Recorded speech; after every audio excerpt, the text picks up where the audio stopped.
வணக்கம். மேசராசினியர்கள் நிகழ்ந்து கொண்டிருக்கும் டிசம்பர் மாதம் 30ஆம் தேதி இதை செய்தால் 10 கோடி கிடைப்பது உறுதி. அந்த வகையில மேசராசினியர்கள் இன்றைய நாள்ல என்ன செய்ய வேண்டும், என்ன செய்யக்கூடாது, என்ன செய்தால் என்ன மாதிரியான நன்மைகள் எல்லாம் ஏற்படும், குறிப்பா இன்றைய நாள் என்ன நாள் என்பது குறித்தான முழுமையான பதிவு தான் இந்த வீடியோல நம்ம விரிவா பார்க்க போகிறோம். அந்த வகையில 2024ஆம் ஆண்டான இந்த ஆண்டு 30ஆம் தேதி மார்கழி அமாவாசை.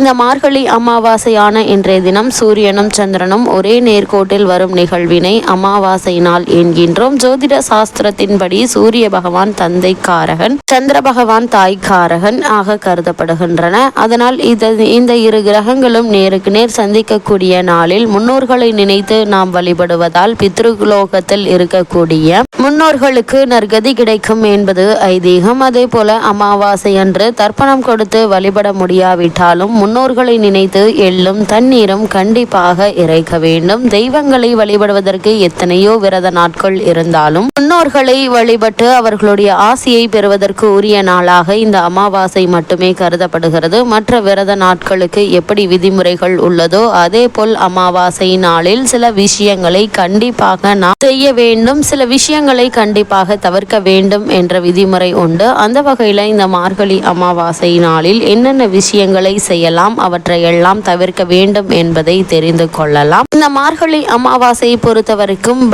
தெய்வத்திற்கு பக்தி செய்வதற்கு மிக உயர்வான மாதமாக இந்த மார்கழி மாதம் கருதப்படுகிறது. இந்த மார்கழி மாதத்தில் ஒவ்வொரு நாளும் ஒவ்வொரு திதியும் சிறப்புக்குரியதாகும். அதிலும் அமாவாசை, பௌர்ணமி போன்ற முக்கிய விரத மற்றும் வழிபாட்டு நாட்களில் மார்கழி மாதத்தில் வரும்போது கூடுதல் சிறப்பு பெறுகின்றன. பொதுவாகவே அமாவாசை என்பது முன்னோர்களினுடைய வழிபாட்டிற்கு உரிய நாள் என்பது அனைவருக்கும் தெரியும். ஆனால் மார்கழி மாதத்தில் வரும் அமாவாசைக்கு தனி சிறப்பு உண்டு. அதிலும் இந்த ஆண்டு வரும் மார்கழி அமாவாசை மிகவும் சிறப்பானதாக கருதப்படுகிறது. இந்த மார்கழி அமாவாசையில் நம்முடைய முன்னோர்களுக்கு மட்டுமல்ல, அகால மரணம் அடைந்த துர்மரணம் அடைந்தவர்களுக்கு மார்கழி அமாவாசை என்று தர்ப்பணம் கொடுத்து வழிபட்டால் அந்த ஆத்மாக்கள் துன்பப்படாமல் வைகுண்ட பதவியை அடையும் என்பது நம்பிக்கை. அது மட்டுமல்ல, மார்கழி அமாவாசையில் இறந்த நம்முடைய முன்னோர்களுக்கு தர்ப்பணம் கொடுத்து வழிபட்டால் நம்முடைய பல தலைமுறைக்கு இருக்கும் பித்ருதோஷம் நீங்கும். இந்த நாளில் விரதமிருந்து வழிபட்டால் பித்ருதோஷம் நீங்குவதுடன் வீட்டில் மகிழ்ச்சி, வளர்ச்சி, செல்வ வளம் ஆகியவை அதிகரிக்கும். இந்த மார்கழி அமாவாசை நாள் அனுமனின் அவதார தினம் என்பதால் இந்த நாளில் தான தர்மங்கள் செய்வதால தனி தோஷம் உள்ளிட்ட அனைத்து கிரக தோஷங்களும் நீங்கி ஜாதகத்தில் சந்திரனால் பாதிப்பு உள்ளவர்கள் மார்கழி அமாவாசை நாளில் நவ கிரகங்களில் இருக்கக்கூடிய சந்திர பகவானுக்கு விளக்கேற்றி வழிபட்டால் அல்லது சிவபெருமானுக்கு விளக்கேற்றி வழிபட